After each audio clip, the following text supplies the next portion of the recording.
Good morning, viewers. Welcome to Jaipur Dialogue USA.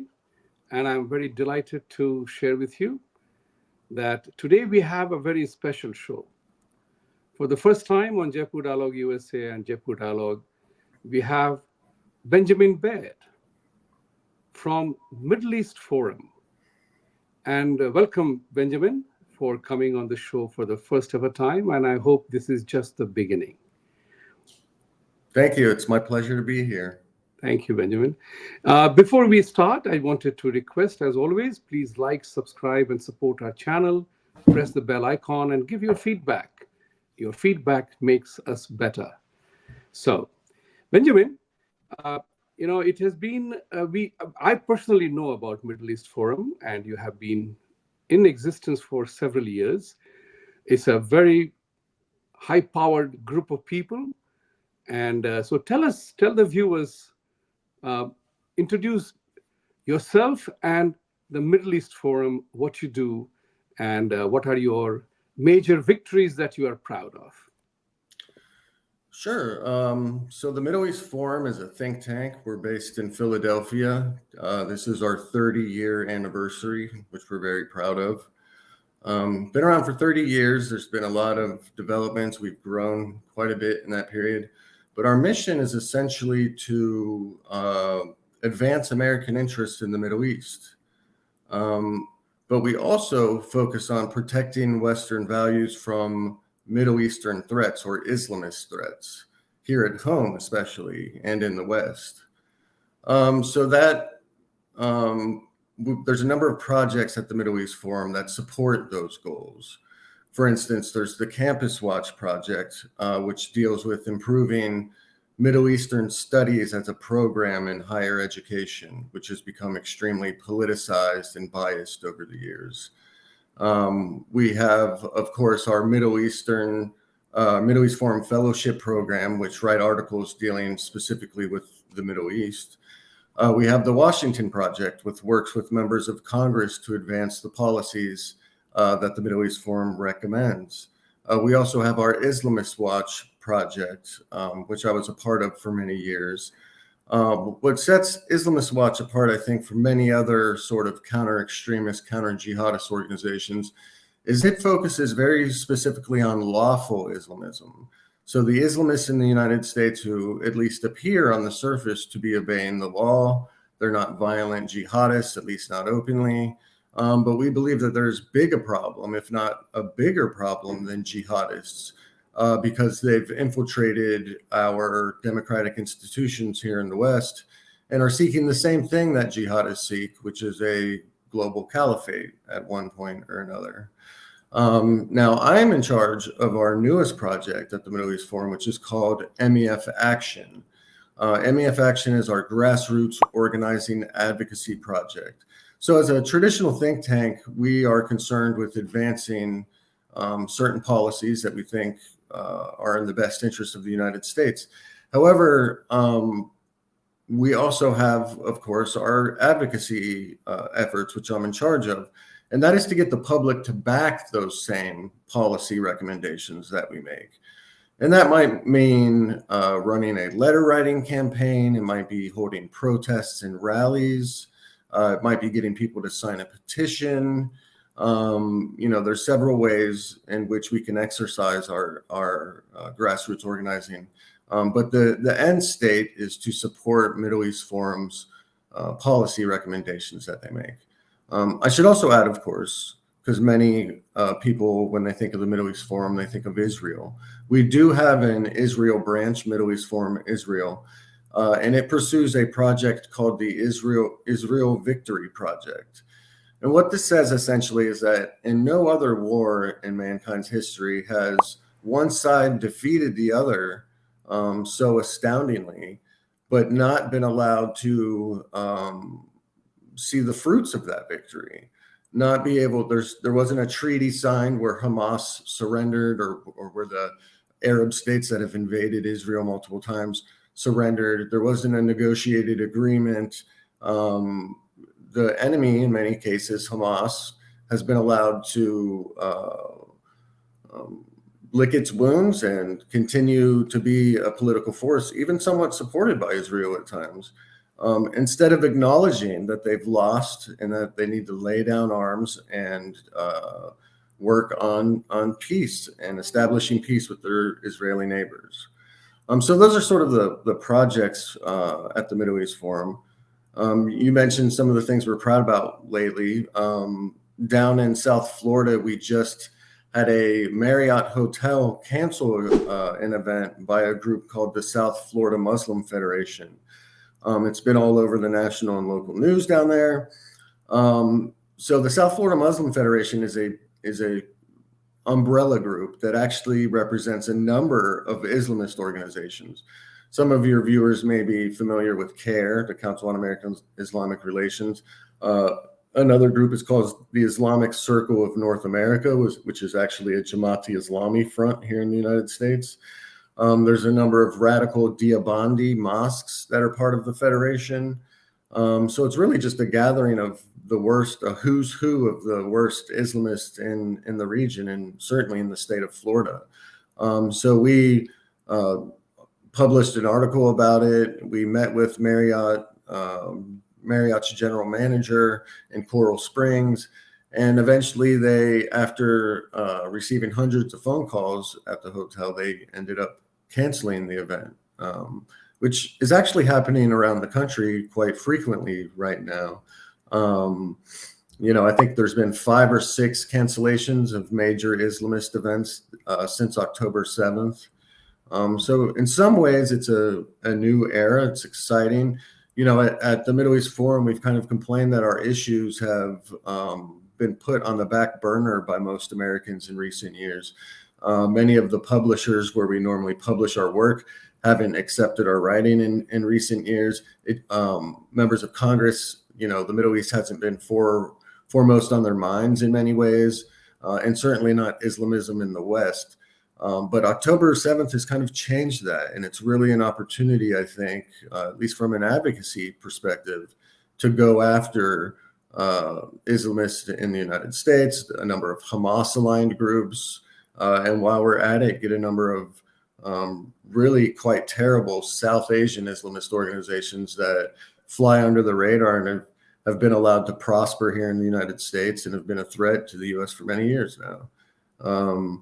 So that's one victory we've had in South Asia. Another major victory we recently had was Oberlin College has a professor there by the name of Muhammad Jafar Mahalati.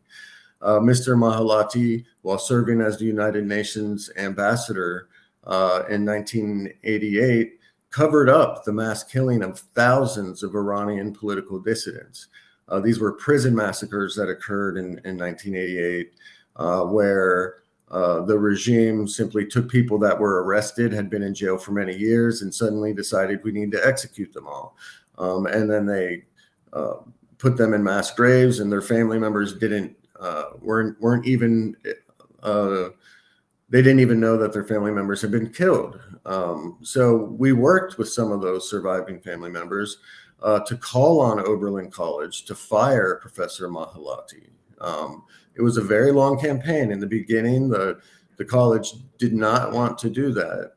They actually defended him and said that there was no proof that he covered up these mass killings. And so we took our activism to the next level. We found that he was teaching pro-Hamas, a pro-Hamas curriculum in his classrooms. And one of our members of our committee filed a anti-Semitism complaint against the school. Shortly after that, we found evidence that he was involved in a rather scandalous sexual harassment lawsuit with a student while he was at Columbia University. Really? So when you threw all of that into the mix, I think the college, Oberlin College, which is in Ohio, it's a liberal arts school, I think that they had to take action, and they decided to put him on an indefinite suspension. So that was a big victory for us. You look at it, it comes at a time when University of Pennsylvania and Harvard University have made great changes to some of the things that are going on in their schools. So it was a timely and important victory, I think. Absolutely outstanding introduction, and congratulations for the big wins, which is really remarkable. People don't see these things in the mainstream media. Mm, You touched upon several important issues, and the two of them that stands out for me is their infiltration in our democratic systems and processes and taking full advantage of that. And, I give you the example of the 26th November Thanksgiving event that happened, tragedy that happened in Mumbai. One of the weaknesses showed up, in my opinion, and I could be wrong about it, that Muhammad Qassam, who was captured on video and films killing people with his AK 47, he had to be tried, and it took 3 years to convict him of his crime. What bothered me is that what kind of rule of law that we follow in the West, and is the entire Islamist group taking advantage of our laws to defeat us? And that's what bothers me the most. Look at the infiltration that has happened in American universities, as and you have worked on this, and you have a project for that. You have a Washington project, and look at the belligerent way Ilhan Omar and Rashida Tlaib conduct themselves. They even threatened Joe Biden, their own party member, president, that we will defeat you. And in Michigan, I was petrified.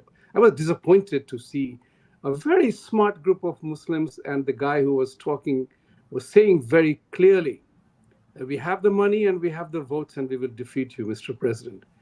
Tell us something about these discoveries that America is experiencing. And, as I always say, every disaster offers us an opportunity. Are we grabbing that? So the Hamas thing that happened, October 7th, that happened in Israel, a horrendous event that happened.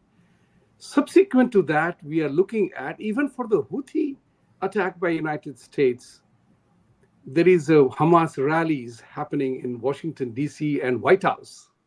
Not only that, hundreds of White House workers and employees wanted to stage a walkout, and they did perhaps, uh, against the Israel policy. Tell us something about what's happening there. right. There's been kind of a massive transformation that we're seeing here in the United States. Um, Very progressive Islamists, so people who are activists, but still maybe believe in establishing a theocratic society. Um, they've allied with the left for many years, but it's been something of a fragile alliance. There are traditionalists and conservatives within the Muslim community who have pushed back against the Democratic Islamist Alliance or Democratic Muslim Alliance for that matter. To say that, for instance, LGBT rights and other things that Democrats support do not align with Muslim values. And if you look here in the United States, Muslim Americans voted overwhelmingly for George W. Bush in 2000. And it wasn't until issues with the Patriot Act and wars in Iraq and Afghanistan that Muslims started voting for Democrats. But there's been sort of an inner rebellion, especially among the very conservative religious Islamists, to sort of change that. Now, they're definitely under fire now because Biden hasn't exactly called for a ceasefire, done precisely what Islamists wanted them to do when it comes to Israel Hamas. I think this came as somewhat as a surprise to Muslims. I think, or Islamists certainly. I think Islamists thought that their allies in the Democratic Party would back them no matter what and would support their foreign policy goals and their domestic goals here in the United States. But there was a limitation to that, and they're starting to see that. And as a result, we're seeing very large rallies. There was just a march for Washington this weekend. We sent somebody to it to take pictures where There were protesters wearing Hamas-like headbands, the green headbands that you see Hamas fighters use. They shook the White House gate. There were fears that they would breach the gate for a while. They had to evacuate some people in the White House. And this all goes back to just anger with the Democratic Party. And it's going to be interesting to see where that goes, because I certainly don't see Islamists voting for somebody like a Donald Trump, but they may back a third party candidate, and it could change things. Now, you mentioned in Michigan how they talked about how they could basically be responsible for Joe Biden losing the election. I think there's some truth to that. If you look at where Muslim voters are in this country, they are in battleground states. They are in the purple states where each vote matters immensely. And if you look at past elections, they ran groups like Engage and CARE. They ran massive get out the vote campaigns to get people to support, well, first of all, to vote, because they know that they're going to vote overwhelmingly Democratic, but also their 501c4 organizations, which are allowed to endorse political candidates, also made hundreds of thousands of phone calls to, what they do is they have a list with Muslim sounding names, and they ask these people to go out and vote for their candidates of choice. And if you look, for instance, in Georgia, at the number of Muslims who voted, registered and voted, I think it was somewhere between 60 and 80,000. That was enough to swing the election in favor of the Democratic Senate winners, both in 2020 and 2022. And that essentially swung the entire Senate. So Islamist get out the vote efforts could have very well changed the very, political makeup of our government in Washington right now. So that's dangerous and threatening. Now, will they have enough to ensure that they change the results of the next election on a presidential level? I don't know that they will, but Islamists are not shy about talking about their power and the power that they wield. So it'll be interesting to see what they decide to do if Muslims demand concessions from Biden. Look, Biden could very well change in the next 6 months too and start calling for a ceasefire and putting more and more pressure on Israel, and he may placate some of his Muslim supporters. You also talk about the infiltration in the West, the general infiltration in the West of Islamists who are using our democratic institutions. This is definitely a problem. You talk about the difficulty to 3 years that it took to prosecute a major crime. We see that here in the United States all the time. Islamists who fund international terrorism, they do so openly in many cases. We just published an article about many Hamas-aligned charities here in the United States that are working directly with designated terrorist organizations in the Middle East. And they're doing so openly. They put it on their Facebook and their Twitter accounts, and nothing is happening to them, at least so far. The Treasury Department used to look at domestic charities to prosecute them. There was just a House Ways and Means Committee hearing where we learned that the Treasury Department no longer does this. So nobody's even really watching for terror finance from the nonprofit sector when it comes to Islamists right now. I've always compared it somewhat to the mafia when it comes to prosecuting terrorism. What was his name? Well, there's been a number of mafia leaders who have been prosecuted for tax evasion rather than the actual murders and crimes that they were very much a part of. Or postal fraud, for that matter. Right. Yeah. Yes. Yeah, sure. Yeah, that's right. These things that look like relatively low-level offenses compared to the things they're doing, but that's because the government had no other choice. That changed a little bit with the introduction of RICO conspiracy laws. But for the most part, it was very difficult to prosecute that. And we're seeing the same thing here in the United States. You have Islamists who are funding international terrorism, who are openly providing verbal support for Hamas and other terrorist groups. And the law hasn't really caught up to that. We don't know how to prosecute it properly. And we've often settled with simply deporting people who are involved with things like this. Afia Siddiqui, for instance, Lady Al Qaeda, she's called, who attacked U.S. soldiers. She was caught with plans to have a chemical attack here in the United States. Was involved with high-level members of Al Qaeda. But we didn't prosecute her for terrorism. We prosecuted her for attempted murder because when she was being held for questioning, she picked up a rifle and tried to shoot an American soldier. So that kind of speaks to how I think Islamists and certainly jihadists are using America's democratic, its judicial system against us. They use a victim mentality where they describe how America and the West are great evils who have colonized and done nothing but oppressed. They talk about how American society is very immoral, and how Muslim society in that way is superior to it. But at the same time, they live in this country and they use those very democratic institutions that they criticize. I think we're going to continue to see that, until their population grows to such an extent that they can really flex their political power and take over some of those institutions and change them irrevocably. That's such an significant statement you made, that the potentate is not good, that they may take over the democratic institutions and define it their way. That's right. It's happening in many democracies in the West. Mm-hmm. And that's a matter of great concern for countries like India. We at Jaipur Dialogue, our effort is to bring about a truthful narrative, talk about it.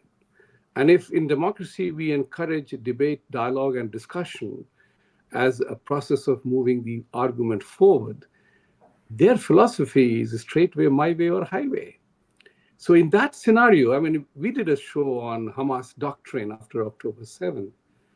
So Sanjay Dikshit, who is in Jaipur and he runs the program, he and I did the program with some other guests. Hamas doctrine clearly says no negotiations with the infidels. And we talk about negotiating. So what are we exactly doing there? So they have understood our process and they take full advantage of that. You talked about Georgia. I recall in the 2020 election, Tlaib made an open statement asking all Muslims to vote for Biden. That's our sacred duty to do so. And I was wondering if me as a Hindu had given a call to vote X or Y candidate, it would have been termed as horrendous and as an evil act. Mm-hmm. Explain to us that why is the West bending backwards to accommodate a process and a theology that is out to destroy it? And they don't mince words about it. Yeah, I think that's exactly right. That's a great way to describe it. I think it comes down to, for half of Americans, at least I think for those on the left, but a growing number of Americans based on what our education system teaches us, it comes down to guilt. The left has done a great job of portraying America as a imperial colonial superpower that does nothing but oppress the governments it interacts with and the people it interacts with around the world. And I think that's the problem. Edward Said was a great Muslim intellectual, very valued among the Islamist community. But he introduced these post-colonial studies, which really changed the way that education works quite dramatically.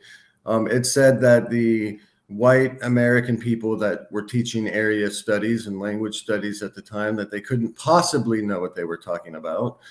So they imported people from overseas, from the Middle East, to teach these courses, and many of them were radically opposed to the values of the West in the United States, and they began teaching area studies.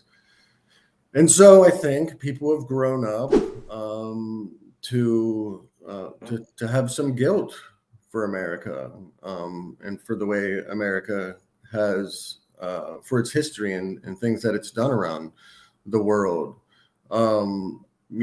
This of course is complete nonsense. America has brought great things to the world. The West has brought great things to the world. It has an ugly past with African Americans and the way it treated Native Americans. And of course, not all of the West imperial projects worked out great. In many cases, there was mass oppression going on. But on the balance, first of all, the United States isn't responsible for that. The people living in the U.S. are not responsible for that today. But it is the great guilt behind those things that I think, a lot makes people in the West bend over backwards for Islamists. There's something called intersectionality, where it kind of is an us versus them mentality. It says that people of color are against white Europeans in many ways. And it says that they all need to ally and join one another against white hegemony in many ways. It's a very racial, very binary way of viewing the world. And it's dangerous. And so, when you had the George Floyd Black Lives Matter protests, Islamists stood up and went across America, and they were rallying for Black Lives Matter and taking part in those protests. And this is despite there being some really kind of ugly racial problems within the Muslim community. They in some communities they refer to blacks as abid, which means slave. And certainly in the Middle East, places like Saudi Arabia, Africans are treated quite horribly. So in many ways, it was very hypocritical. But in any case, Islamists co-opted the George Floyd protests.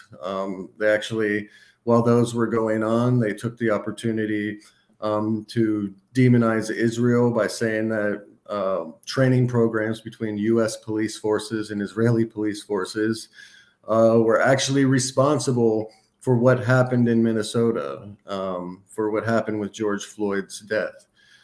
These were very infrequent police training programs between U.S. and Israeli forces. And of course, they had nothing to do with police violence or perceived police violence here in the United States. But that's the line they took. And so I think right now you're seeing Islamists expecting a return. They want other minority communities to now back them in their fight as they take to the streets to, give genocidal chants against Israel from the river to the sea. They're looking for partners from minority communities here in the United States. In some cases, it looks like they're getting it. If you look at some of these protests that are happening around the country, there are a very large number of Muslim Americans and Muslims, but there are also white liberals, and there are also African Americans, other minorities that have backed them. And that, I think, is part of the intersectional alliance that we see. But to get back to the heart of your question, I think very much, again, it is about guilt. It is about identity politics. And until we square those things in America and we can agree on the historical consequences of America's past, I think we will continue to see Americans back Islamists and allow them to behave poorly in the United States, despite a mountain of evidence showing that they want nothing more than the destruction of Western society. And that's a very important point you mentioned, and you also alluded to the fact that the imperial project or the colonial projects that were going on in many countries of the world, where it was almost that Europe had divided the world for its own benefit. And India was also one of the victims. And that's Mm-hmm. something we have been systematically talking about and Mm-hmm. very assiduously processing that we need to clear our colonial mindset. Yes. And we have kind of succeeded now under Prime Minister Modi to Mm-hmm. shed our colonial past, the British past. But yes, what is indeed true is that they are able to co-opt the imperial colonial agenda of the West to dominate and control the world's resources. Mm-hmm. And that's where the struggle begins. And that's where it's easier for the minorities to align themselves with them, but not us Indians or Hindus for that matter, Mm-hmm. because we suffer the same problems that Israel suffers. Mm-hmm. I mean, I recall a senator once telling me, and I have often shared this with my audiences, and many years ago, he said, "We love you Indians as immigrants to this country. You are professionals, you are hardworking, you have family values, you are in the highest median income, you take care of your children, you are not a law and order problem anywhere in the world as an immigrant community, you don't kill in the name of your religion, and you ask for nothing." So that was a very poignant statement. And we find that now we are victims in this country targeted by certain vested groups, Islamists and Khalistanis and all put together, defacing our temples and attacking us who have done nothing to anybody. So the Hindus find that commonality with Israel and Jewish people. Oh, yes. Yeah, so we find that commonality. But coming to another important part that is very significant, talking about Iran, that country openly talks about death to America. And it's not that I'm making it up, you are making it up. It's known, death to America. Why, again, is the American administration, again, I will use that phrase, bending backwards to pump in billions of dollars and shore up Iran? What is the gameplay there? Yeah, it's very difficult to square. I think Iran has done a great job of infiltrating the policymaking establishment in Washington. There were some reports recently about how high-level officials from the Biden administration were part of were essentially consulting with the Iranian government on how to do things here in the United States when it came to lobbying for Iran's interests. So they've done a good job of infiltrating, but yeah, it's difficult to square. What does the United States have to gain by being partners or not actively pressuring the Iranian government? I think that this is part of Joe Biden's rudderless administration, where he doesn't really have a focused goal for the Middle East and, for that matter, the rest of the world. And that has left him with very few accomplishments on which to hang his hat. And so he looked at the JCPOA, the Joint Comprehensive Plan of Action, which would have nuclearized Iran. He looked at reestablishing that as a way to at least point to something, even if most Americans disagreed with it. And he went to great lengths to do that. And I think it was only October 7th that kept the administration from going forward with those talks. That is sort of, I guess, a silver lining. One of the few good things to come out of this is people are seriously looking at Iran again as a backer of international terrorism, Hezbollah and Hamas, for instance. So yeah, it's difficult to square why we would have any interest in that, and it's hard for me to speak to the Biden administration as to why they would do that. If you look at all of the problems in the Middle East, many of them go straight back to Iran. Turkey and Qatar are huge problems for the region as well. But Iran, look, they're in Iraq, they're in Yemen, they're in Bahrain, they are in Lebanon, they're in Syria. They are an Islamist empire. Even if they don't control that territory actively, their proxies are able to have free reign in those areas. And it's a huge threat. It destabilizes the entire Middle East. And something needs to happen. it's not enough just to put away the JCPOA. We have to go strongly and firmly at Iran. We need to have maximum pressure, but we also need to have maximum support for the people of Iran. There were massive protests in the country throughout 2022 and even going into 2023. We need to take advantage of those things when they happen. We loosen some sanctions on internet access. Excuse me, internet access for Iranians at the time, so that they could communicate and get together and protest. But that's not enough. We need to really support the opposition movements inside Iran. We need to kick Iran out of Iraq.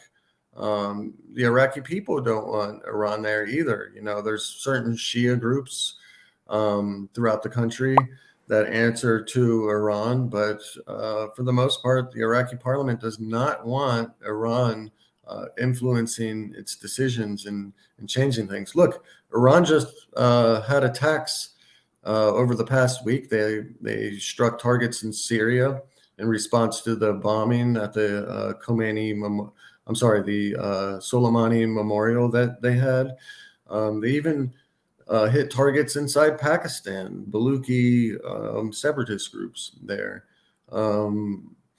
So I think the cost is too great to do nothing here. We need to work with our allies. We need to neutralize Iran once and for all through maximum pressure. And as I said, maximum support of the Iranian people and the Iranian diaspora. That's a very important point, and because that brings me to the very interesting element that you touched upon, that Pakistan retaliated to Iran's attack, and each one said that they were harboring the terrorists that they were attacking. So the first ever time, the Shia and the Sunni countries accused each other of harboring terrorists against each other, and they went ahead and bombed each other. Pakistan even withdrew its ambassador and expelled Iranian ambassador. Now, here is a tricky situation.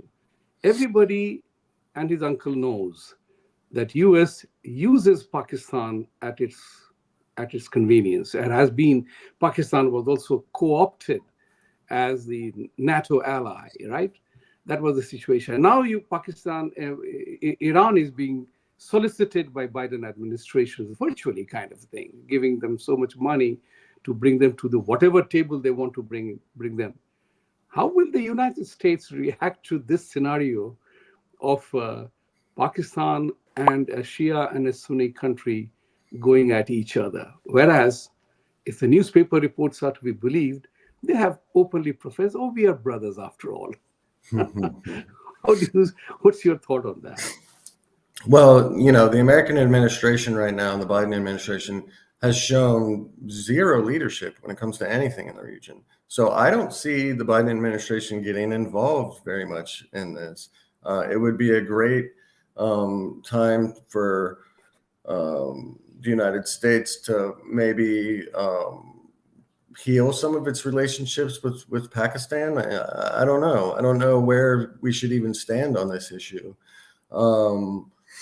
But yeah, I don't see the Biden administration doing much or getting involved. We've seen this across the United States. There's been so many opportunities for the Biden administration. I'm sorry, the Middle East. There's been so many opportunities for the Biden administration to take a stand and push things in the right direction, and it's just stood by and watched. The Yemeni attacks in the Red Sea went on for far too long before there was a response from the U.S., and our response even now seems to be quite limited. So when you have this great Sunni Shia divide threatening to tear these countries apart, I don't see the Biden administration getting involved, and I don't know that they should. Let them destabilize one another. Let them be suspicious of one another. And if you can, try to emphasize and take advantage of those divisions one way or another, because I think both countries are not allies of the United States in any way. So them weakening each other serves at least American interests. I do want to go back very briefly to talk about when we mentioned colonialism and the struggle of colonialism. I think what happened to in India is very different from what happened in the Middle East. The colonialism that affected India was very deep. It transformed all sectors of society. There was mass starvation that resulted.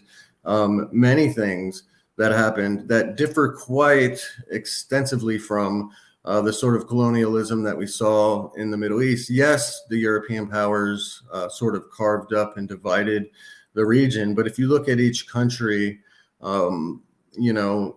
Europe sort of cut tail and ran as soon as it could get out of the region. In Iraq, for instance, it was only a few years before there was self-governance going on. That was from a Hashemite monarchy in the beginning, but things changed and Iraq started self-governing through democracy. But I think the two examples are quite different. And I think all too often Islamists point to their experience in the Middle East and they try to attach it to either the colonial experiences of Indians and Pakistanis or the colonial experiences in Africa, which no, just one minute. Mhm. Pakistan did not experience colonialism part of it. Pakistan is an outcome of the colonial empire of the British. So let's be the people who once lived. Pakistan need not be equated in that because we had to give that land to the separatists or Islamists of that time. That's right. Yeah. Yes, thank you for pointing that out. Yeah. So no, I just wanted to point that it's different. That it's different. Yes. Not all colonial experiences were the same, I think, is something to point to. Point taken. The other thing that I wanted to talk to you about, that your work, I read a few of them. You talked about your work, and I want you to share with the audience here that you talked about the Indian American Muslim Council, Indian American Muslim Council, the Islamic Center of North America, and the anti-Israeli lobby. That's something that we Indians are also facing here, constantly under attack. Tell us something about what your research or your project came up with in that regard.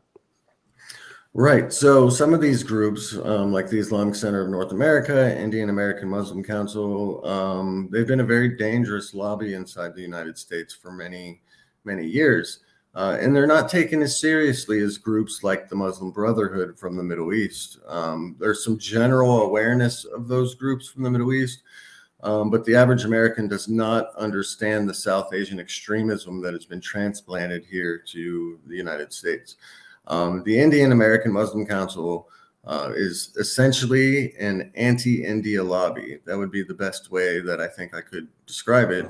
But it has roots in South Asian jihadist movements. There was a student movement called Simi that is now banned in India, where members who were leaders of this group have been invited to some of Indian American Muslim Council's conferences over the years. They're deeply anti-Hindu. They've shared Facebook posts about something called a Beefeaters Award, just mocking the Hindu religion. We've seen that from IAMC on numerous occasions. They had a Twitter post where they complained that so-called Hindutva was no different than George Floyd policing. It was an image of a Hindu man with his foot on the neck of a Muslim, and they appropriated the George Floyd movement again to show that. So they're deeply anti-Hindu. They have worked with some of the worst, I think, terror supporters in the United States. There's a man named Asim Ghafoor, for instance, who was a regular at IAMC speaking events, who was involved with 3 different charities that were shut down for supporting terrorism. Now, when IAMC was first founded. This was around 2002, 2003. And a gentleman who was a member of IAMC or became one published an article where the title was "Shed a Tear for the Taliban." And his argument was that this was that the Taliban's experiment in Afghanistan was living out the goal to establish an Islamic caliphate, and that Muslims around the world should shed a tear when the U.S. defeated the Taliban. Just months after 9/11, he made this statement.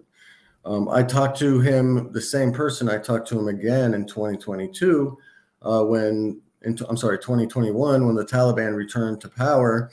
And he had the same sympathies for this group. He felt that the world should give the Taliban a chance, and that once it got around to governing, that it would do the right thing when it came to women and other groups. And of course, we're seeing that not bearing out at the moment. But IAMC works to try to convince the government, for instance, to pass anti-India resolutions. It has largely failed to convince Congress to do these kind of things. So what it did then was to go to municipalities around the United States, some of the most hardcore left city councils, for instance, and tried to get them to pass anti-India resolutions.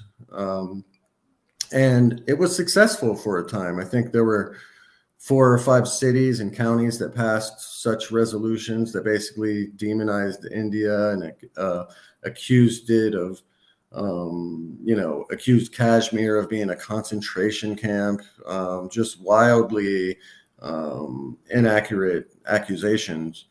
But then it ran into some trouble when it got to Chicago. When it went to Chicago, there was enough time, I think, for Indian and Hindu activists to respond. And they did so by speaking to the city council aldermen, the mayor, Lori Lightfoot. They put together a great campaign. I was a part of it at the time, and they were able to get that resolution defeated. And since then, these efforts have basically stalled across the country when it comes to getting cities to pass these resolutions, and certainly in Congress. You can look at Ilhan Omar. She returned a year or so ago from a trip to Pakistan. And when she came back, the first thing she did was introduce an anti-India resolution. But these things haven't picked up much steam. Where IAMC is successful is with a group called the U.S. Commission on International Religious Freedom. This is a commission that is appointed by the president and both sides of the aisle in Congress. So it's a bipartisan commission, but that doesn't shield it from being highly politicized, which it is. And IAMC has convinced the commission over the past years to tell the State Department to list India as a country of particular concern when it comes to religious freedom. Now, each year the State Department has rejected this, as it should, but that hasn't stopped IAMC from trying, and they continue to work with the commission to try to do this. You are right. And I think if my memory doesn't fail me, and if I did not read a wrong news, I think the US State Department had declared Pakistan and China a matter of particular concern only recently. So, well done, IAMC. Thank you. Right. Right. So that said, I wanted to come to one very specific thing about, your article on Mr. Eric Adams, New York City mayor, was very revealing, particularly for Indians in New York, because Mr. Eric Adams does enjoy significant support from Indians. And, a couple of Indians are working with him too.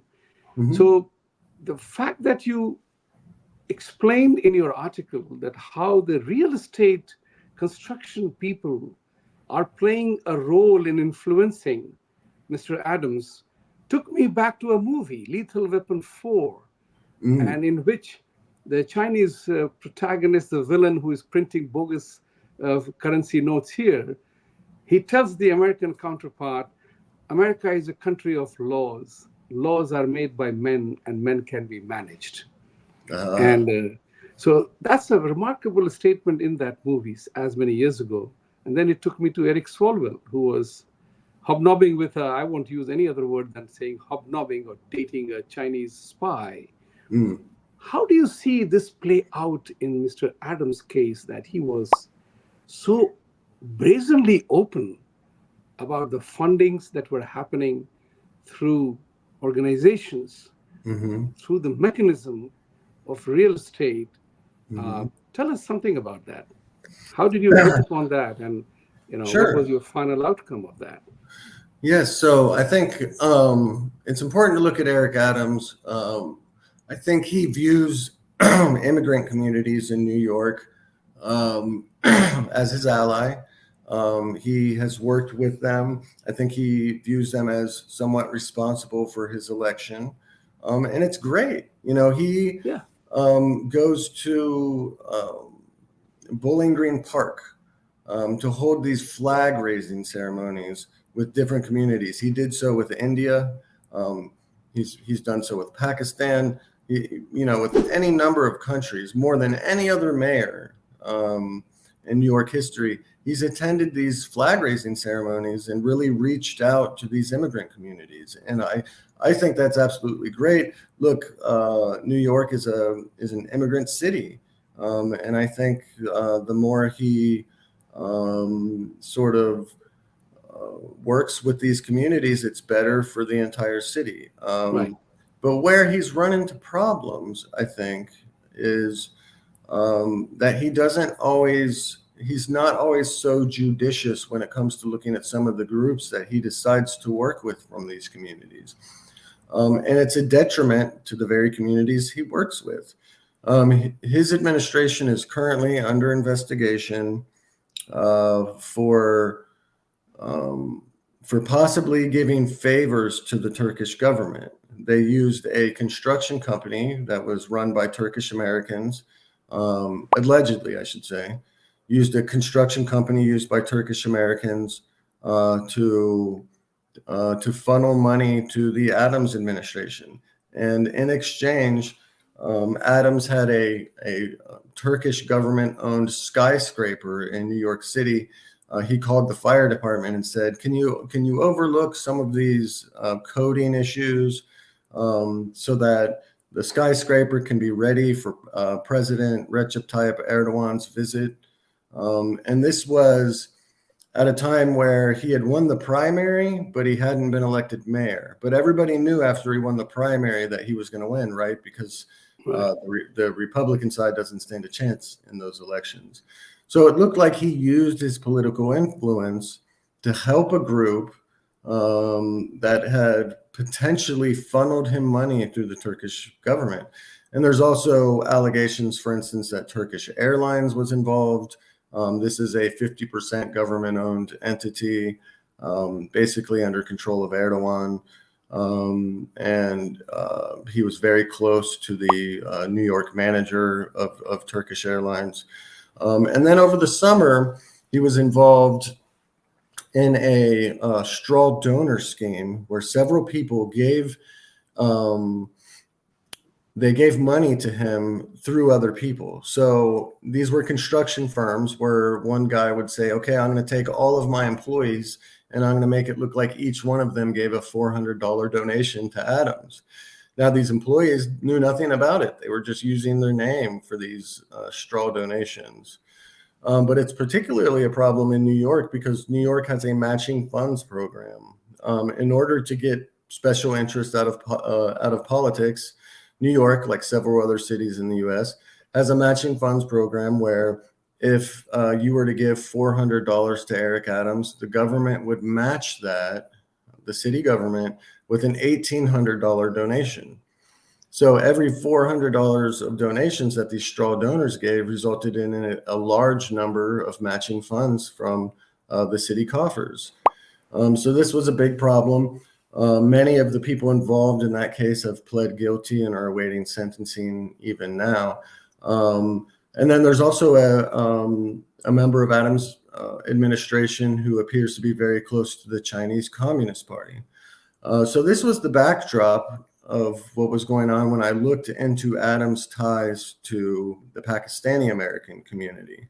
They have a very large community in New York. They're very prosperous. They do quite well.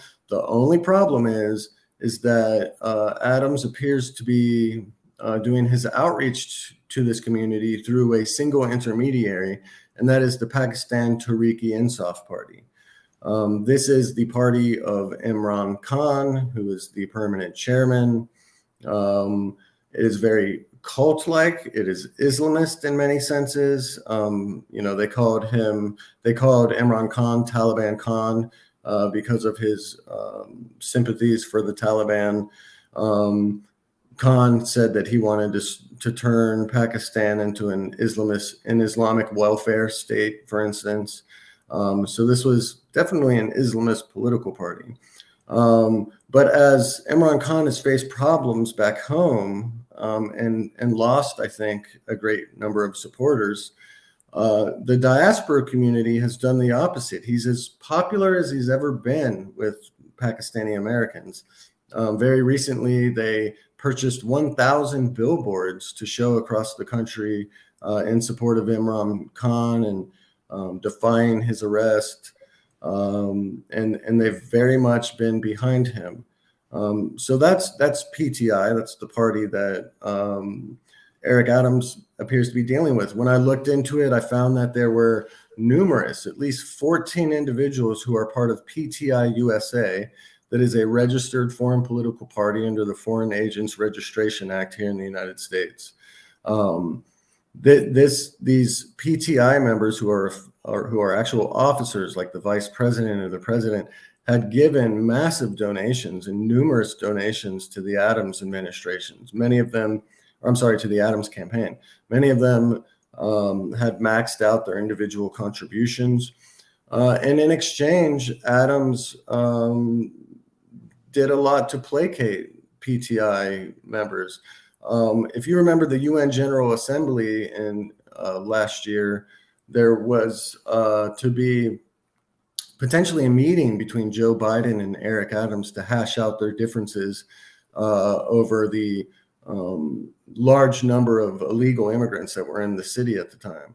However, instead of meeting with Biden, they said that they were having a bit of a spat. Instead of meeting with Biden, he decided to have a roundtable session with the Pakistani American community, which included many PTI officials. One of them is actually even a member of his administration, a woman named Atiya Shanaz, who runs the Pakistani American Skilled Women's Organization, is the community liaison for Eric Adams. She attends PTI events. She even, with her nonprofit, it looks like she violated IRS laws about political activities for a tax-exempt nonprofit by telling her supporters to vote for Eric Adams. So there's all sorts of violations here. Now, many of these PTI donors also happen to be city contractors, construction workers. And when you look at the problems that Eric Adams has faced and how he's had 2 straw donor schemes involving construction companies, and you look at what's been going on with PTI, it raises a lot of red flags. Is a foreign political party trying to influence the Adams administration through donations, through powerful city contractors? And based on my investigation, it looked like that is the case. So we'll have to keep an eye on things. We'll have to see where the IRS and the FBI take this. I've been in talks with the Manhattan District's attorney, and we'll see where this goes. But it is yet another foreign agent, foreign proxy influence campaign targeting the Adams administration. That's truly amazing because Mr. Eric Adams is liked by many Indians. Many Indians support him because he was formerly a Republican, a police officer, a man of integrity, Right. changed parties to become a mayor.